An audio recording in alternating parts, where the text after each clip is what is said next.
तो दोस्तों अब हम यानी कि आज ये है हमारी यूपी स्पेशल की लास्ट वीडियो। वो है एमसीक्यू वाली टॉप 100 क्वेश्चन मैं आपके लिए लेकर आया हूं।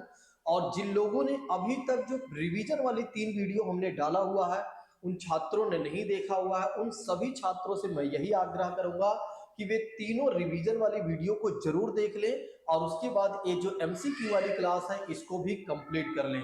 निश्चित तौर पर उनके एक भी प्रश्न गलत नहीं होंगे उनके एग्जाम में। आइए अब प्रारंभ करते हैं, बिना किसी और बात की चर्चा करते हुए सीधा आते हैं आज के अपने पहले प्रश्न पर।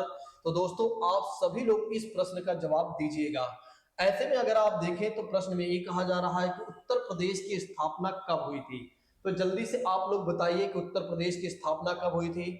1 मई 1937 को, 1 अप्रैल 1937 को, 1 अप्रैल 1938 की बात करते हैं और 1 अप्रैल 1947। बड़ा ही प्यारा प्रश्न है, बड़ा ही प्यारा प्रश्न है। जल्दी से आप लोग जवाब दीजिए, जल्दी से आप लोग जवाब दीजिए और देखते हैं हमारे कितने ऐसे मित्र हैं जो इस प्रश्न का सही जवाब दे पाते हैं।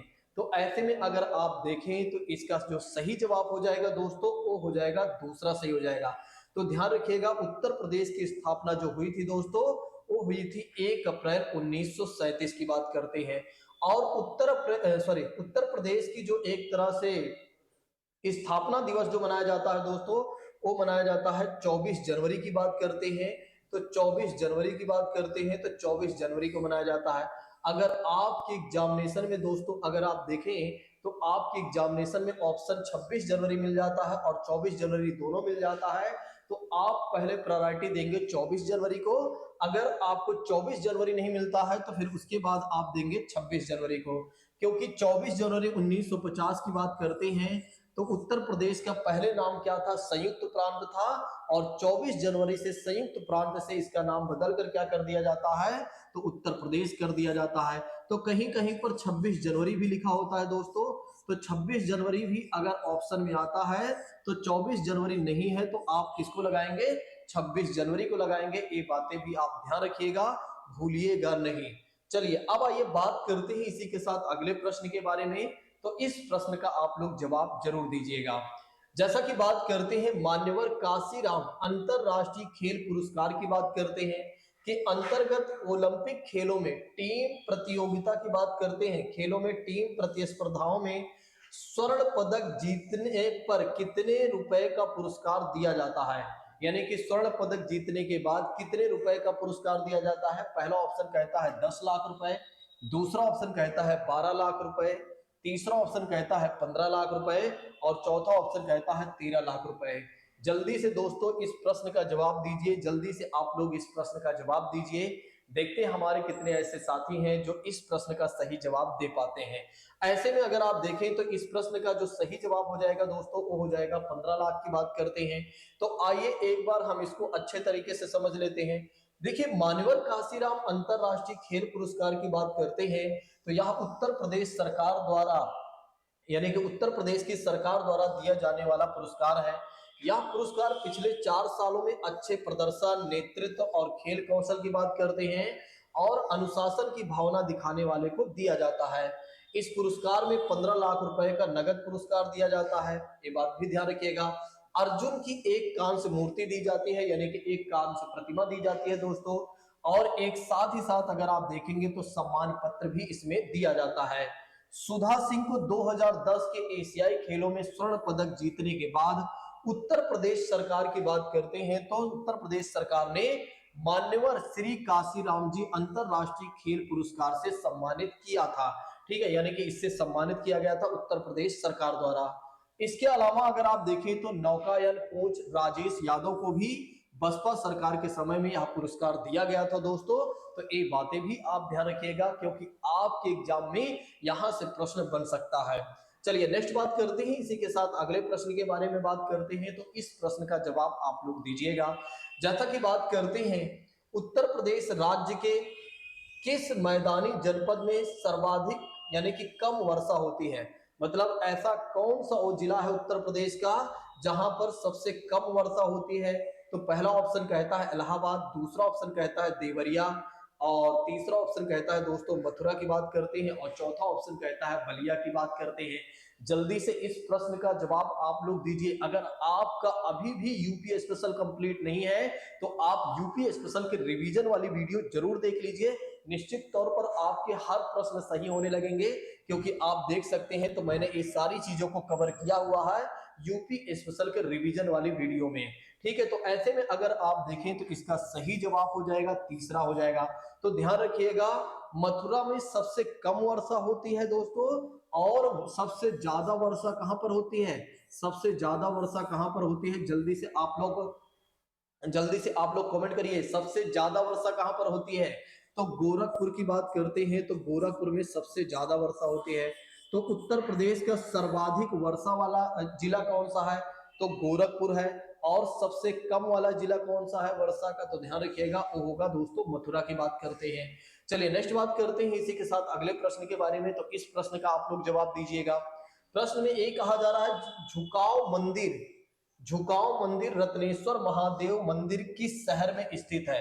ये भी मैंने पढ़ाया हुआ है, तो जल्दी से जवाब दीजिए। झुकाव मंदिर रत्नेश्वर महादेव मंदिर किस शहर में स्थित है? पहला ऑप्शन कहता है आगरा, दूसरा ऑप्शन कहता है कानपुर, तीसरा ऑप्शन कहता है वाराणसी, और चौथा ऑप्शन कहता है दोस्तों प्रयागराज की बात करते हैं। तो जल्दी से जवाब दीजिए।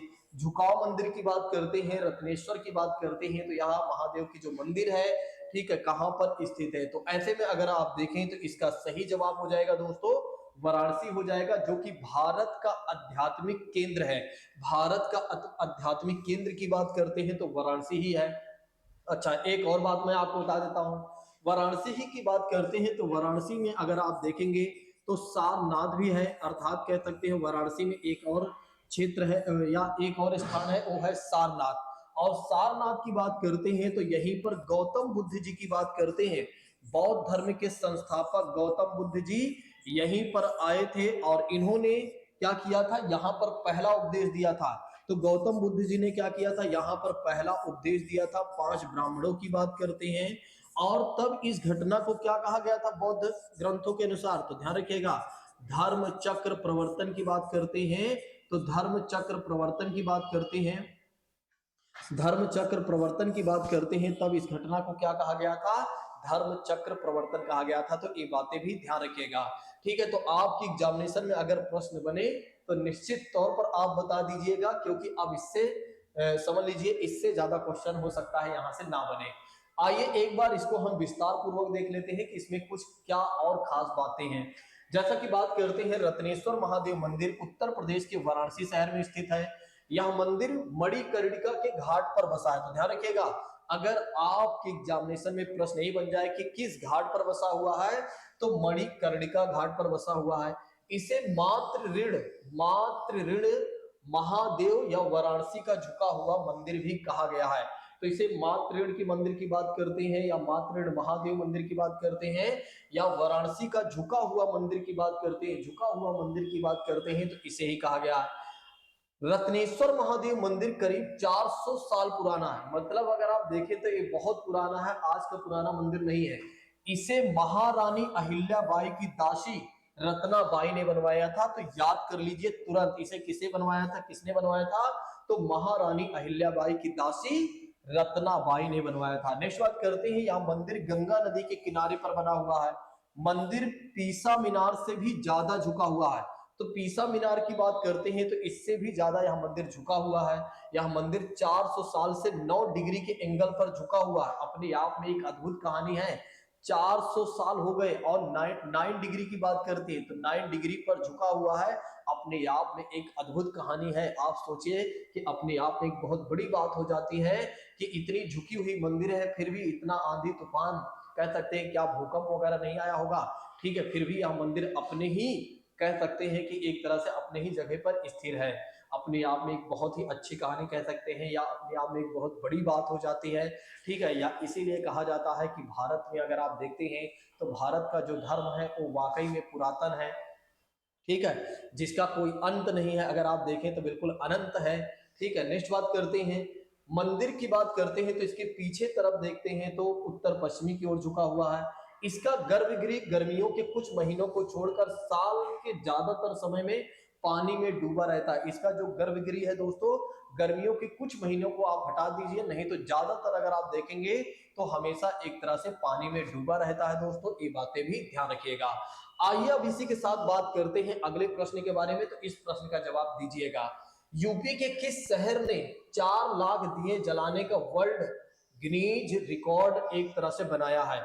यूपी का वो कौन सा शहर है, यूपी का वो कौन सा शहर है जिसने 4 लाख दिए जलाने का वर्ल्ड गिनीज रिकॉर्ड एक तरह से बनाया हुआ है? पहला ऑप्शन कहता है वाराणसी, दूसरा ऑप्शन कहता है मथुरा, और तीसरा ऑप्शन कहता है प्रयागराज, और चौथा ऑप्शन दोस्तों कहता है अयोध्या।